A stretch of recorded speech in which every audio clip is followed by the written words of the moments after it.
all of us, it seems, are going to come to face with the questions of what to do with an old factory. Call Mr. Caterpillar, bulldoze it, upgrade it, retrofit it, build all new. All legitimate questions, all possibilities. And all of us, let's see here, all of us know this picture. If we don't own it, we know somebody that does. Old, kind of newer, but not good enough.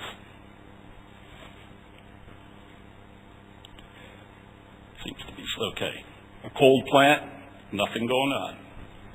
It hurts. You know, for engineer types and production people, these are painful sights. So what do you do with the old plant? Does it have some residual value? Is there something to be captured from here? And in most all cases, the answer is yes. You simply have to look a little bit to find the path. So in conversions, you can convert for new use, you can convert new plant, new method, new technology. This wants to go slowly. It's either my CD or... There we go. So when you see that, you kind of have to sit back and go, what can I use? All right, infrastructure. There isn't anybody in here that doesn't recognize that infrastructure cost for new facilities is outrageously expensive. That comes from everything from site development to fuel supplies to power lines into your factory, transformer cost, buildings, okay? New building, new foundations. I got to develop the site and then turn around and spend $25 to $35 a square foot to put a building up and put lights in it and insulate it. It's expensive. Grinding rooms. Grinding rooms are pretty durable unless you've got very mismatched technology, old equipment that's too old to be compatible with your product line. Most grinding rooms can be reused. Extrusion. We're blessed here we have one type of extrusion with the exception of a few plants, maybe San Felipe and a plant or two on the West Coast. It's all stiff extrusion, that or molded brick. Permits. Permits, for any of you who have had to go through the pain of permit acquisition, be it air pollution control, land use, water use, it's painful and it's expensive. And a lot of times when we reuse infrastructure, a lot of this pain is diminished. You know, you're taking one aspirin instead of 3 at a time. So what we'd like to do is to review a project that was done, reuse of infrastructure and conversion of technology. Now, this isn't the only example, it's certainly not, it might be the newest, but there are some pre-existing ones. I mean, many of you would be familiar with the Burns plant in Macon, Georgia. That reused lots of infrastructure. The Bickerstaff plant at Bessemer took a clay pipe plant, converted it to brick.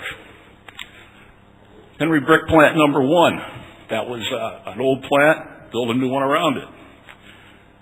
Boral's Augusta paper plant was rebuilt, but lots of infrastructure reuse. And unrelated to our line of work, well, it's related, but it's not specific. Toto Industries, which is a Japanese sanitary ware supplier, came to the United States, wanted to build a plant, found he couldn't do it, couldn't afford it. And they bought an abandoned Ford parts warehouse in Atlanta. Beautiful facility, top of the line, everything. Gutted it and put a sanitary ware production facility in it. Saved them a boatload of money. All right, so the case study is what was done at Redland Brick and Rocky Ridge plant. So for sure, in avoided cost, it's just tremendous the amount of money that you can save. You go to the old Rocky Ridge facility, and it was old. It served its purpose, but it wasn't going to go forward. It wasn't going to survive much longer than what it did. So you take this, And, yeah, okay, that's how it was done. There wasn't anything wrong with the technology when it was built. It was appropriate. And it had lots of headaches. So how do you transform this? How do you reuse it? All right, here's where it starts to get interesting. We got all kinds of utility stuff on site. We got a grinding room. Buildings, okay, needed some upgrades, but they're there. All right, I don't need to go out and dig dirt. I don't need to dig deep foundations. Permitted site, lots of space. I don't have to use more space. What was done was we took the best of what we could and combined it with some new equipment, new technology. So as you go through this, you start to say, okay, this is all very nice. What's it do for me? All right.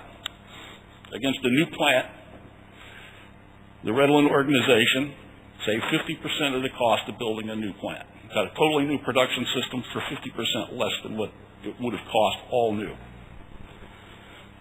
The fuel, okay, had some old equipment, you have new technology, but the fuel was cut by 60%. Unit cost. Put in some automated equipment, labor component goes south, big savings. Horsepower, again, the old style horsepower was cheap, motors were cheap, and everybody, put a bigger motor on it, put a bigger motor on it. When I have an engineered system, you got half as much power as they started with. Big savings. This is all going on top of an existing floor, okay, you sample it and you make sure it's not 2 inches thick or somebody got shortchanged on Friday afternoon, but still, it's going in on top of existing facilities. Some saw cuts, nothing terribly difficult. Most of these you recognize as conventional type kill construction. But then we get this. What allows us to do this? Okay, this is a low set kill. So the loads on the floor, the loads on a rail, significantly reduced.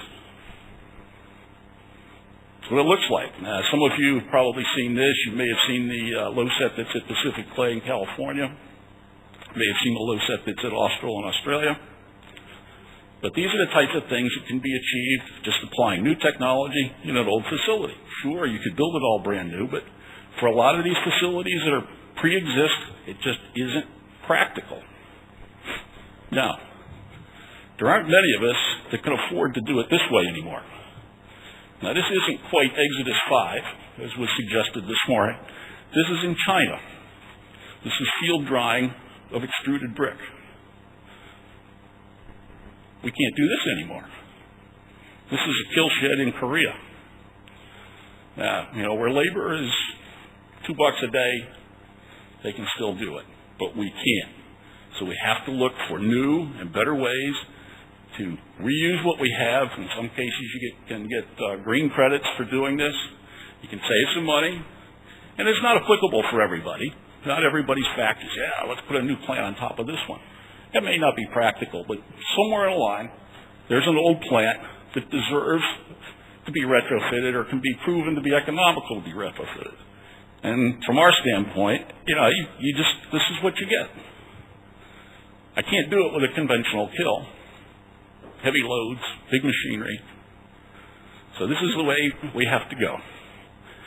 Not everybody, it doesn't suit everybody. Fast firing doesn't suit everybody.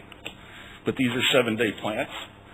Mr. Lingle is suggesting that 7-day plants are one of the ways to save some money in operating costs, and it's correct.